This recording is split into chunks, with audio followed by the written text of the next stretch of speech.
श्री गणेशाय नमः। भक्तजनों, आज हम बात करेंगे संकष्टी चतुर्थी कब है, पूजा विधि, पूजा सामग्री, महत्व एवं कथा व समस्त जानकारी। तो आइए भक्तजनों शुरुआत करते हैं लेकर प्रभु का नाम। जय गणेशाय नमः। दोस्तों, वीडियो को लाइक, चैनल को सब्सक्राइब, शेयर अवश्य कर लें। आपका बहुत धन्यवाद। नवंबर में गणाधिप संकष्टी चतुर्थी तिथि कब है? शुभ मुहूर्त। नवंबर के महीने में संकष्टी चतुर्थी 18 नवंबर यानी कि आज सोमवार को मनाई जाएगी। संकष्टी चतुर्थी की शुरुआत 18 नवंबर 2024 को शाम 6:55 पर होगी, जो अगले दिन 19 नवंबर 2024 को शाम 5:28 पर समाप्त होगा। वहीं विघ्नहर्ता की पूजा का शुभ मुहूर्त सुबह 9:26 से सुबह 10:46 तक और शाम को 5:26 से रात 7:06 तक है। संकष्टी व्रत का पारण चंद्रोदय के बाद किया जाता है। ऐसे में इस दिन चंद्रमा का उदय 7:34 पर होगा। आइए भक्तजनों जानते हैं पूजा विधि। सूर्योदय से पहले आपको स्नान करना चाहिए एवं स्वच्छ वस्त्र धारण करने चाहिए। फिर भगवान गणेश की मूर्ति आपको रखनी चाहिए और उससे पंचामृत से स्नान कराना चाहिए। उसके बाद आपको एक दीपक गणेश जी की मूर्ति के सामने जलाना चाहिए, कुमकुम का तिलक लगाना चाहिए, पीला सिंदूर चढ़ाना चाहिए और मोदक का भोग भी लगाना चाहिए। इसके अलावा भगवान गणेश को अर्पित करने के लिए उनकी पसंदीदा जड़ी बूटी अथवा दुर्वा घास आप चढ़ा सकते हैं और फिर गणेश कथा का पाठ आरती अवश्य करें। पूजा समाप्त होने के बाद प्रसाद वितरित करें। गणाधिप संकष्टी व्रत का क्या महत्व है भक्तजनों, ये भी जानते हैं। गणाधिप संकष्टी चतुर्थी का व्रत रखने और विधि विधान और श्रद्धा पूर्वक पूजा अर्चना से कई लाभ मिल सकते हैं। यह आपके जीवन में खुशियां और तरक्की लाता है। बाधाओं और चुनौतियों से उभरने में आपकी मदद करता है। ये व्रत आपको अच्छे स्वास्थ्य, बुद्धि और समृद्धि का आशीर्वाद भी देता है। साथ ही ये मोक्ष की प्राप्ति पर भी आपकी मदद करता है एवं जीवन में सुख सुविधा का आगमन करता है, अर्थात आपके जीवन में धन दान की कमी नहीं रहती है, रोग मुक्त होता है।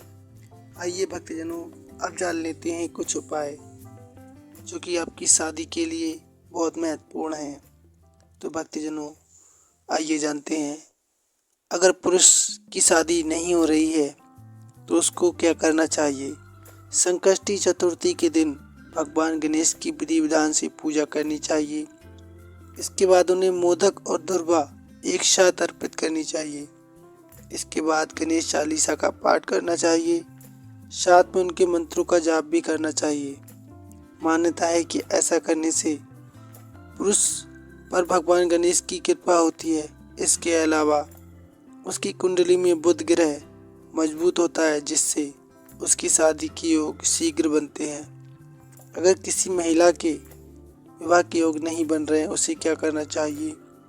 कुंडली में शुक्र कमजोर होने से विवाह में बाधाएं आती हैं। अगर आपकी कुंडली में भी शुक्र कमजोर है तो इसके लिए संकष्टी चतुर्थी के दिन माता दुर्गा की विधि विधान से पूजा करें। उन्हें श्रृंगार की वस्तुएं अर्पित करें। धार्मिक मान्यता है कि ऐसा करने से व्यक्ति की सभी इच्छाएं पूरी होती हैं। कुंडली में शुक्र ग्रह भी मजबूत होता है एवं विवाह के योग शीघ्र बनते हैं। और आप पूजा करते समय इन मंत्रों का जाप कर सकते हैं। ओम श्रीं वरप्रदाय श्री नमः। ओम ग्राम गिरी गिरोशा गुरुवे नमः। ओम कात्यायनी महामय महायोगिनी देश्वरी नंदगो पशुतव देवी पतिम में कुर्तो नमः। इन मंत्रों का आप जाप करेंगे तो आपकी पूजा अवश्य सफल होगी। आइए भक्तजनों अब सुनते हैं कथा। एक समय की बात है, एक आदर्श राजा का राज्य था। वह राजा अत्यंत धर्मात्मा था। उनके राज्य में एक अत्यंत सज्जन ब्राह्मण रहता था। उसका नाम विष्णु शर्मा था। विष्णु शर्मा के 7 पुत्र थे। वे सातों अलग अलग रहते थे। विष्णु शर्मा की जब वृद्धावस्था आ गई तो उसने सब बहुओं से कहा, तुम सब गणेश चतुर्थी का व्रत किया करो।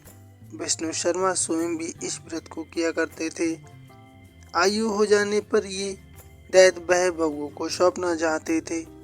जब उन्होंने बहुओं से इस व्रत के लिए कहा तो बहुओं ने आज्ञा ना मानकर उनका अपमान कर दिया।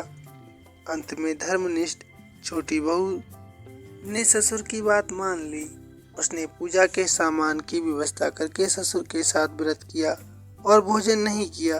ससुर को भोजन करा दिया। जब आधी रात बीती तो विष्णु शर्मा को उल्टी और दस्त लग गए। छोटी बहू ने मल मूत्र से खराब हुए कपड़ों को साफ करके ससुर के शरीर को धोया और पूछा। पूरी रात बिना कुछ खाए पिए जागती रही। व्रत के दौरान रात्रि में चंद्रोदय पर स्नान कर फिर से श्री गणेश की पूजा भी की, विधिवत पारण किया। विपरीत स्थिति में अपना धैर्य नहीं खोया। पूजा और ससुर की सेवा दोनों श्रद्धा भाव से करती रही। गणेश जी ने उन दोनों पर अपनी कृपा बरसाई। अगले दिन ही ससुर जी का स्वास्थ्य ठीक होने लगा और छोटी बहू का घर धन धान से परिपूर्ण हो गया।